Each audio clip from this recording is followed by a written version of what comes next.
Hey guys, how it going? This is the Hour Spark. We're here in Elite Dangerous. I'm out here in the Trachea Nebula, which is about 3,000 light years from where I previously were in NGC 68020. I'm down here in my Cobra Mark IV with a couple SRVs. The Trachea Nebula is a reddish, yellowish, blackish nebula. I've talked about it before in one of my previous nebulas. I want to talk about where I'm going next. I am headed to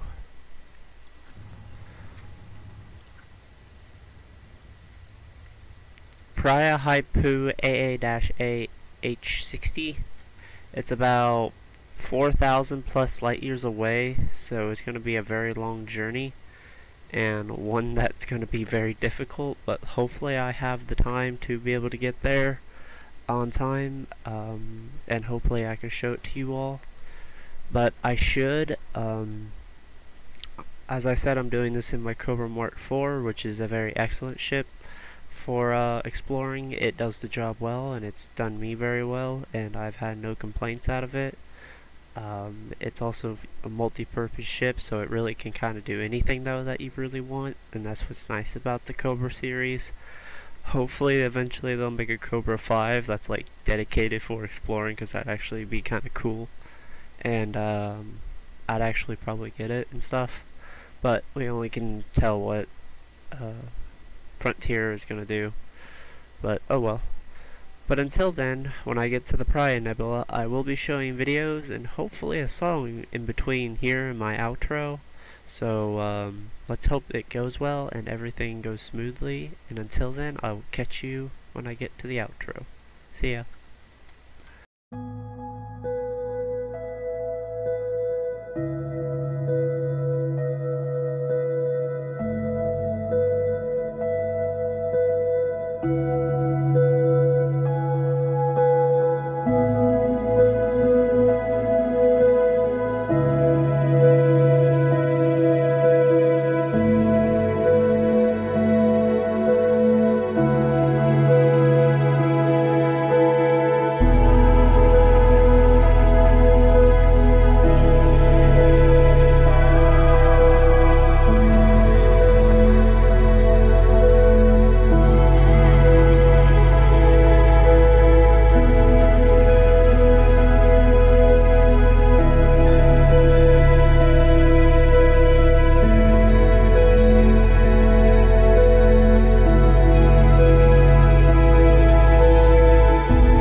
Hey guys, how it going? This is Yara Spark. We're here in Elite Dangerous on Alpha Episode 7. I'm here in the Praia Haipu Nebula. It is a purplish, reddish, slightly brownish nebula. It's actually a really nice nebula. I'm very happy with what I have found here. This is really kind of beats the red nebulas that I thought were so nice. It just has so many different aspects compared to all the other ones. I managed to find a white star, or an A white star, I think that's what it is, and I managed to get a pretty nice eclipse off of a gas giant with rings, so it definitely does look nice, and just seeing something like this is just beautiful. I'm right now right next to a crater actually to get a nice view of it. I'm also here in my Cobra Mart 4. We managed to make it about 4,000 light years from the Trachea Nebula. That was the one in the episode 6. For right now, we are headed to... This was actually the hardest part, is trying to figure out where I wanted to head to next, because it was so tricky. And it was so much troublesome. I originally wanted to go here, the Edglosses AA-AH38, but I got thinking the Plio AIM Nebula was probably going to be a lot better, because it also is a lot closer and it's much more easier to get to the nebulas that I want to go to. I'm probably just going to go this way with it and go to that nebula, and then that, or that, then that. So yeah, because my plan is to still try to use the nebulas and try to get around the core. I did do a little looking, and there is nebulas around the core. There's none really out of the core, where I could have went this way and done it, but I was worried that I would get into some serious jumping ranges that was going to be really troublesome. So I'm trying to make it work for my Cobra and just try to make this a little easier on myself, since these do take a long time. And this one is going to take about 4,000 or 5,000 light years. This is only going to take 2, so probably just going to make it a little easier on myself and try to keep going a little further away from Sol. I might get close to this one technically, but I don't think so, considering the Trachea Nebula would be closer, so I think I should be fine. But yeah, I will probably end up going to Plio AIM to fly Edge Gaia to Sky Dia to Praia Ain, and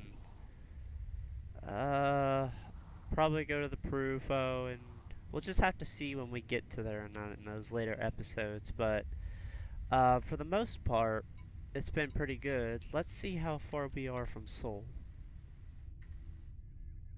Sorry about that. We are now 12,200 light years away. That is hard to believe, guys. That is some serious distance from where we are. I tacked on a pretty good amount of light years in this recent travel. It didn't feel as far as compared to the Trachea Nebula, though, for some reason. I don't know why that is, but yeah. It's still a very nice journey, and I'm very happy with it, and I'm hoping I can still commit to this to where I can go around the core, because that would be kind of cool to see someone do in a Cobra Mark 4. As I said, if something were to happen like over at the Galactic or over at the Bubble, I'll probably end up traveling back, but I'll probably travel galaxy or nebulas to get there, because there is nebulas on the way, like the Eagle and NGC and all that. But yeah, I'm hoping I can still make it around the core. I don't know how long this is going to take, but yeah, it's definitely going to take some time, considering I think I've been doing this for a month and I've only got this far, and that's kind of hard to believe. But I don't know if like taking this will make it a little easier, because I'm going to be kind of doing it like this, I guess, kind of cutting it this way, I guess, maybe. It just really all depends on how the nebulas fall apart, because some of them are kind of far compared to others, and some go a little bit out. but it all really depends on how everything behaves and how everything looks whenever I get there. It does amaze me that there are this many nebulas out there, and just to actually go out and look at all of them and just look at the beauty. But yeah, pretty much you can do anything with a little Cobra, which is very nice, and I enjoy that I can actually come out here with something that wasn't really all that expensive and just enjoy the beauties of this game, because this game is just gorgeous. Um, I would say this nebula compares to a little bit of the Witch Head, which I've been in, and it was probably one of the first nebulas I've been in, because I think it's the first on the way to the Pleiades. If I'm correct, I could be wrong though, it might go Pleiades then Witch Head. But it does look a lot like it, but this nebula is a lot bigger though, compared to the Witch Head, I'm pretty sure. And it's also got a dark side to it, which is the one all the way back there, where it's the brownish, but I'm on the in-between where it kind of changes, which is a very nice change in contrast. But, as I said, that right there, that eclipse just looks nice, even though I don't think it's an eclipse. But yeah, and if you guys have any questions, or if there's something that you might have an idea about for my journey, I'll be more than happy to listen. And I do enjoy any feedback, and I hope you guys enjoy this journey, and I hope I can catch you on the next one. See y'all.